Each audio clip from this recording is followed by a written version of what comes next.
路都快過佢喎。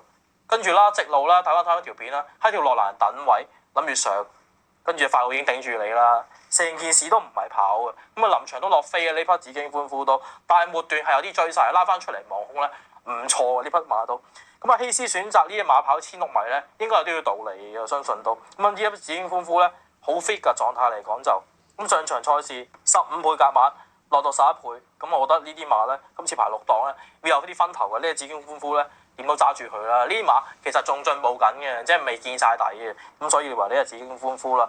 咁啊諗嚟諗去，第3隻腳邊隻好咧？留翻住佢啦。咁講過啦，快路。其實上場賽事咧，賽後都真係好多人問候阿楊明倫㗎啦。點解咁講咧？大佬呢隻快路不嬲掟出去衝喺內欄入邊數上嚟喎。如果唔係咁樣嘅話，有權已經上咗名啦，應該掟翻佢出去衝。今次嚟講，佢上次抽咗4檔，今次11檔。冇理由11檔同我留翻住內欄入邊衝啩，一定係掟到有咁外得咁外衝㗎啦！呢匹馬永遠跑得好，上名贏馬都好，都係掟出去衝㗎啦。上場嘅賽事嘅動機咧，就真係唔知佢做緊乜嘢啦。咁有時騎師跑馬就係咁樣㗎啦，諗住佢會咁跑，結果都係唔係咁樣跑嘅。不過賠率話俾你聽㗎啦，加碼56蚊，回到11倍，咁即係話俾你聽，成件事都好似冇乜誠意咁樣啦。跑翻第4翻嚟都算係咁㗎啦。今次賽事裏邊咧，跑翻啲1600咧，排個外檔。有理冇理掟出去衝咯，真係衝得幾多咯！所以呢隻快路咧，我自己都唔會放棄佢住嘅。3隻配佢揀完啦，點解信心識唔揀咧？上場又係啦，啲賠率咧超級好分，唔知咧贏落去都呢匹馬實熱嘅，今次排過1檔，焗熱咗落去，大家要小心啲喎！呢匹馬選名底嘅，長期我都唔楞住佢噶啦，贏嘅話。拖嘅話咪由佢，即係佢由佢爆咯。但係我自己就揀唔到佢啦，同埋要有啲分頭先啊嘛。所以總結下今場嘅賽事啦，咁啊要翻呢隻叫做8號馬老班精神渣膽啊，開翻3號馬米奇、5號馬快路啦，同埋呢隻9號馬嘅紫荊歡呼嘅。咁啊3場心水係介紹完咯喎。咁如果你中意我哋嘅影片咧，記得 like、share 同埋免費訂閱啦。好嘅，下集見，拜拜。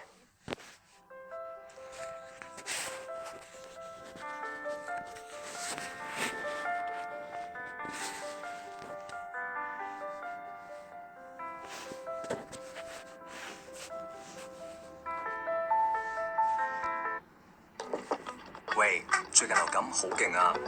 提提你，打一次用手踭遮住口鼻，咁就唔怕整污糟雙手啦。一有感冒，有必理痛特強傷風感冒丸，極速起效。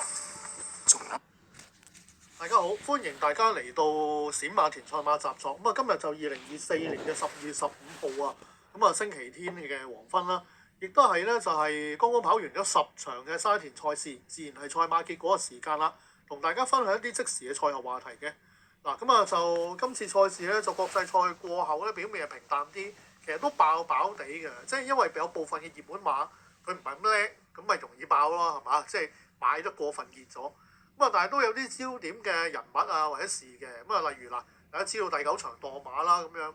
麥道朗有好多人又係話個責任喺佢度㗎啦。陣間同大家分析下啦。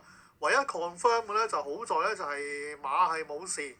人都冇事嘅，即係希威森咧送入醫院咧就俾個手指公大家咁啊，見到有記者佢即係可能示意俾大家聽啦嚇，冇事咁樣，咁至少係清醒冇性命危險啊，但係我覺得至少咁樣跌落嚟好痛啊，或者有部分嘅損傷都會有嚇，咁呢個要之後再跟進啦。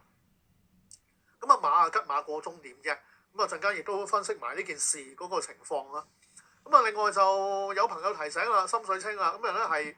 蔡漢係嘅馬房咧就大豐收，阿蔡本身係4 win， 2批，咁跟住咧就容天鵬、羅富全都有贏馬，但係阿蔡其實冇乜好講嘅，咁佢贏應該啊，容天鵬咧今日贏馬咧都成為一個焦點嘅，咁佢自己都解釋翻啦，即係因為佢而家入翻馬場啦，就講翻佢點解咧會成績咧即係季初咧比較落後。可以話咧，而家贏得兩場比較低迷啲啦，個原因喺邊？陣間可以同大家咧分享同埋分析嘅。開始時間咧。